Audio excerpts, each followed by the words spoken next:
আসসালামু আলাইকুম। আপনারা কেমন আছেন? ঈদের পর দিন কোরবানের দিনও আমরা কাজ করতে পারি নাই, জিরাইতে পারি নাই, পরিশ্রম করতেছি। আপনারা সবাই দেখেন প্রচুর গরম,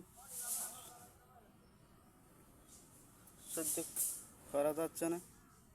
আপনারা সবাই দেখেন কাঁদানে ছুটি গরম যাইও, বাড়িতে যাইও, আমার শান্তি নেই। আমার বন্ধু বান্ধব পয়সা লাগেছে, আমি একা থেকে গেছি, কিন্তু শকুন নেই। কি করতাম, কাজ আমি একলা করতেছি। আপনারা সবাই দেখেন।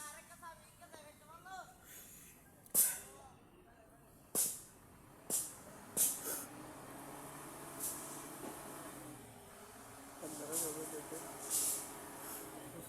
গরম সহ্য করতে পারছি না আর কি। প্রচুর কষ্ট কখনো বলা যাবে না,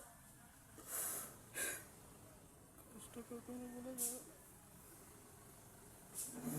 বেশি কষ্টের কাজ কখন সুখ খবর দিই, কখন সফলতা খবর জানি না। সবাই তো করবে।